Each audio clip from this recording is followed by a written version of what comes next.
ईश्वर से प्रार्थना है कि इसी महीने हम लोग 1000 मिलियन हेलो कौन को पूरा करें। प्रार्थना है कि इतिहास जो है गीत रच दिया है, ऐसे ही भैया का गीत इतिहास रचते रहे। Love you. रितेश पांडे जी भोजपुरी के माने जाने सुप्रसिद्ध हिंदुस्तान के भोजपुरी के माने जाने कलाकार हम सभी के बीच मंच पर उपस्थित हैं और इतने कलाकारों का जमाड़ा मैं चाहूंगा सीधे सीधे रितेश पांडे जी नहीं आप गाएंगे 2 लाइन अपने श्रोताओं की। तो रुकिए ना भाई।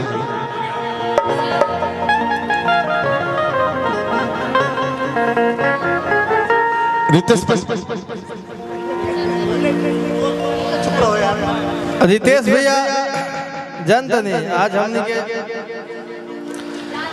एगो गार्जियन स्वरूप हमेशा खड़े रहने वाले भाई के शादी में यहाँ पे उपस्थित हुए हैं। तो हमारा विनम्र आग्रह रही कि वो जब मंच पे आ गए तो एक आध को गीत जरूर गा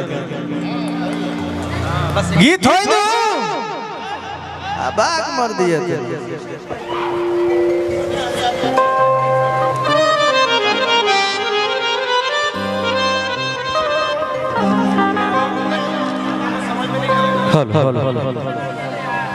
बाकी सारे लोग पीछे आ जाओ।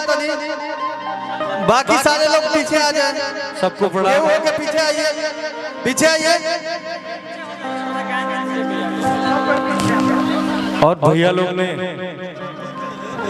आज हमारे सच में एक गार्जियन स्वरूप बड़े भाई की शादी है। माँ विंध्यवासिनी से बाबा विश्वनाथ से कामना है कि उनका दाम्पत्य जीवन जिस वो नए जीवन में प्रवेश कर रहे हैं, माँ विंध्यवासिनी अपना आशीर्वाद स्वरूप आंचल हमेशा दोनों नव दंपत्ति पर बनाए रखें और हमेशा आशीर्वाद दें।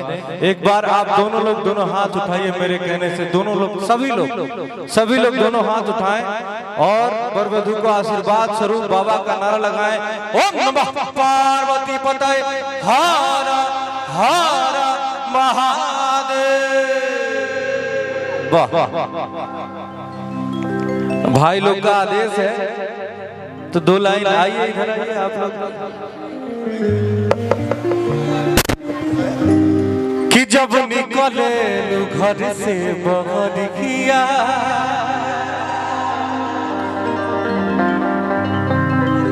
चाहे सभे लड़ावा नजरिया, तो जब निकले घर से बहरिया चाहे सभे लड़ावा नजरिया, तो सब छुअल चाहे तोहर गुदगर रे गुदगर रे अरे गुदगर रे कि गुरी तुर चुनरी बा लाल लाल रे गुरी तुर चुनरी बा लाल लाल रे हर रोड पे चले रुका मार चाले गोरी गोरी चुनरी बलाल लाल रे रोड पे चले रुका मार चाले गोरी गोरी चुनरी बलाल लाल रे रोड पे चले रुका मार चाले। जब निकले लो घर से बहरिया चाहे सब लड़ावल नजरिया, जब निकले लो घर से बहरिया सब चाहे लड़ावल नजरिया, सब छुअल चाहे तोहर मोर गाने रे आज गुड गाने रे। अरे जिया हो। यहाँ पे हमारे बड़े भैया मुन्ना मोहित जी हैं। आप लोगों ने गाना सुना होगा पलानी में जवानी रोता से लेके बहुत सारा गाना जोड़ा नहीं गए भैया। एक बार जोरदार ताली बजे भैया खाते। कि सब छुअल चाहे तोहर गुड गाने रे गोरी तोर चुनरी बा लाल लाल रे गोरी तोर चुनरी बा लाल लाल रे रोड पे चले रुका मार चाले लाल लाल रे चले रुका मार चाले।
क्या सुना?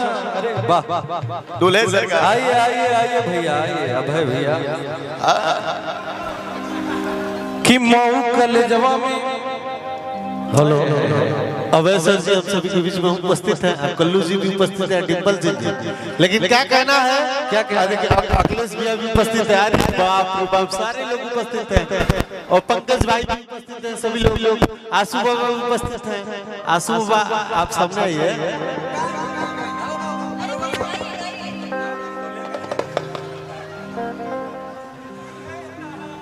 Hello hello